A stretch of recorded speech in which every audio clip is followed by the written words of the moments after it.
All right, everybody, welcome back. You ready for another deep dive? Always ready. Let's do it. Okay, awesome.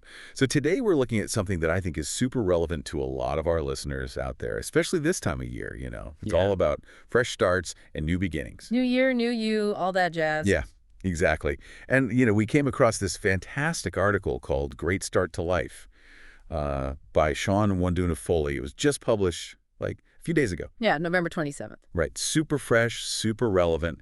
Now, I will warn you, the article uses one instead of you throughout, which, can feel a little formal, a little stiff. Yeah, a little bit old school. But don't let that fool you. The insights in here are pure gold. So we're going to break it down, pull out the good stuff, and see how it applies to you and, well, your brand new chapter. What do you think? Sound good? Sounds like a plan. I'm especially drawn to how the article really emphasizes mindset. It's not just about the actions, but the energy you bring to a new beginning. Right. And speaking of energy, they kick things off by talking about patience, which honestly might seem a little counterintuitive, right? Like new start, new energy, let's go, go, go. But it's not that kind of rush patience. It's way more about actively cultivating patience as a source of strength. Yeah, it's more about having that trust in the process. You've made this big decision, you've taken this leap, and now it's about nurturing that vision and letting things unfold at their own pace. Okay, I love that. So it's more like tending a garden. Like you're planting the seeds, you're watering them, but you can't just force them to sprout overnight. Exactly. And that's where this whole divine timing concept comes in. It's not just sitting back and waiting for a miracle. It's more about actively preparing while trusting that things will fall into place eventually, in their own time.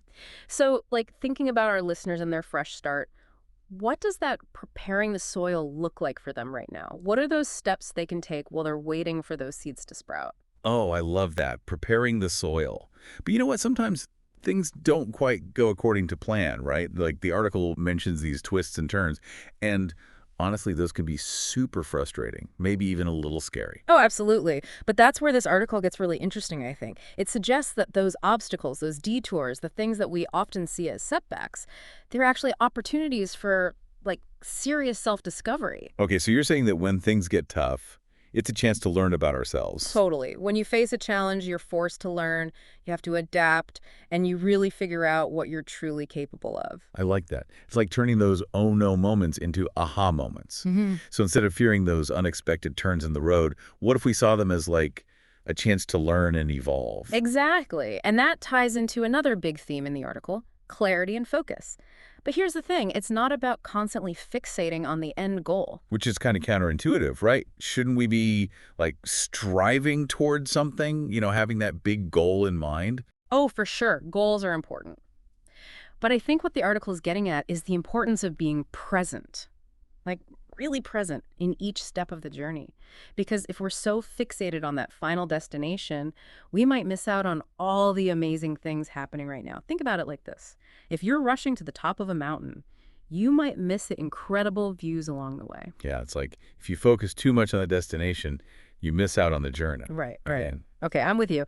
So how do you, practically stay focused on the now, without losing sight of the bigger picture? It's a balance for sure. You need that vision to guide you, but you also need that flexibility to adapt, to appreciate the present moment. It's like being open to new possibilities that pop up along the way. Stay open, stay curious. Got it. There's this one part in the article that always kind of gets me. He talks about the universe being on your side. And I got to be honest, that always sounds a little too mystical for me.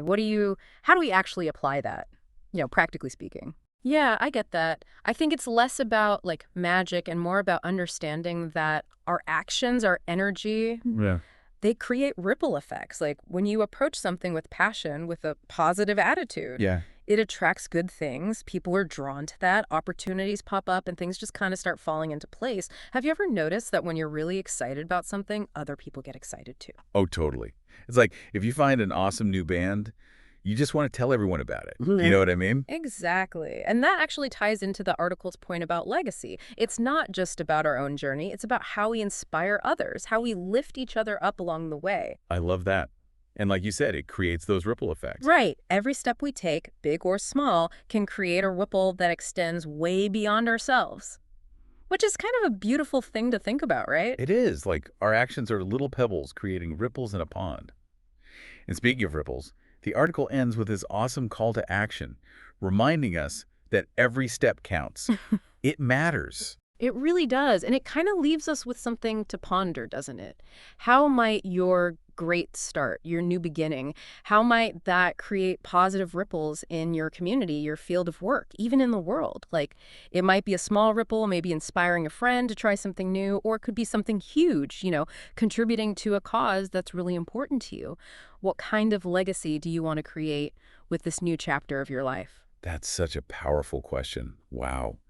I think this whole deep dive has been such a fantastic reminder that to have a truly great start, you need patience, you need trust, and a whole lot of positive energy. Couldn't have said it better myself. Yeah. Embrace the journey, stay curious, and let those positive ripples flow. And to all of you listening, we'd love to hear your thoughts. What does a great start mean to you? How do you see your journey, your new beginning, impacting the world around you? Keep those good vibes going, and here's to your amazing new start.